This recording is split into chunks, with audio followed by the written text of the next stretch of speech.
Hi everybody, I'm Neil Wells and I'm going to do a mini speech making book recommendations for things to read during a quarantine.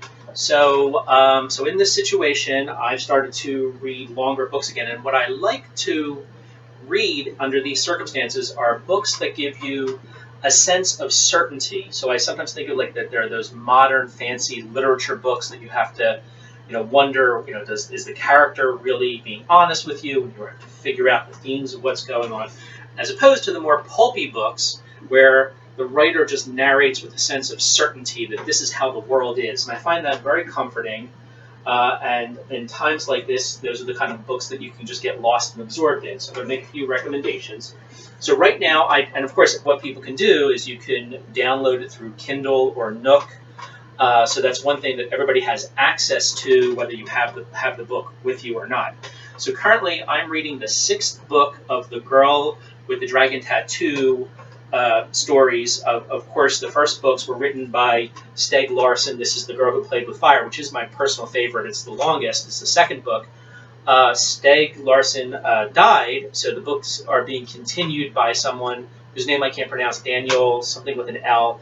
And I'm reading the sixth book now that I just downloaded over the weekend called The Girl Who Lived Twice. And again, I find it very satisfying to be in this world where the characters are very self-confident and extreme, and they do these extreme things, and I find that very soothing. One of the great things about this book, the first books, is that he describes everything so solidly and steadily, whether it's microwaving burritos at 7-Eleven or very explicit acts of torture and lovemaking, and it all just moves at the same pace, and I find that very soothing. So I'm recommending starting with The Girl with the Dragon Tattoo, and going from there. There are 6 books to read if you're interested. The next book I'm going to recommend is The Godfather, or Anything by Mario Puzo. This book, you can see how old it is, and I read this probably when I was way too young at 13, and it really informed my thinking very much about being strategic in the world and recognizing that there are bad people out there and there are people who are using their cunning. So as nice as you want to be, you have to be mindful that there are others who don't see things the same way. But it's a fantastic long read, and this is one of the things I'm also recommending. Another author that people should read, if you don't know who this is Tom Robbins, and this is a book called Skinny Legs and All, and it's one of my favorite books of all time, really. You got to get past like the first 3 pages, which are a little weird, and then it starts to make sense. And it's one of the funniest books that I've ever read, and he does a lot of things with wordplay and philosophy all interwoven together. And this one's my all-time favorite, Skinny Legs and All. There was a book by him made into a movie with Uma Thurman years back. This is Even Cowgirls Get the Blues.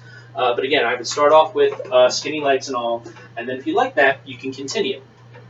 This is the longest book I've ever read. This is the unabridged version of Les Miserables, and it's a fantastic thing. And again, it's got a certain narrative, and you can read about war and love and loyalty and technical things like the sewer system of Paris at the time, and you're just enveloped in a world.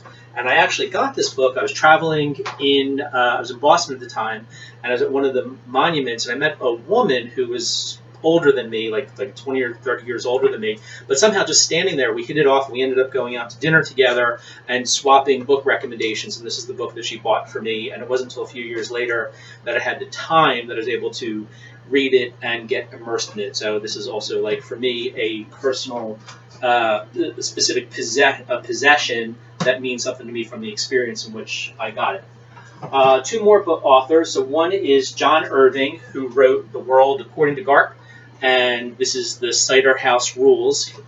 So I would, again, he's modern, but he's got that very steady Dickensian narrative to him. So these books are also very funny. And if you do read John Irving, you've got to read the middle books first, because the latter books, to be honest, are rather overwritten and terrible. I can't finish them. But if you read The World According to Garp, which was his breakthrough book, then The Hotel New Hampshire, The Cider House Rules, and A Prayer for Owen Meany, those are, again, fantastic, long, funny, wise books that you just feel very safe and snugly as you're reading through it. And then the last recommendations I'm going to make are John Steinbeck books that people may not know too much about. So, of course, people read The Grapes of Wrath, which I find kind of tedious. But he has a lot of books that are very funny. So here, this is Of Mice and Men in Cannery Row. Cannery Row is a book about drinking and partying and fighting and prostitutes. And then there was a sequel to Cannery Row called Sweet Thursday. I think it was Thursday, not Tuesday, one of those. And then there's a book called Tortilla Flat, which I can't find around here. And again, it's partying back in the 20s and 30s. Poor people living life robustly. And here's a fantastic book for people who want to think about getting out in the world.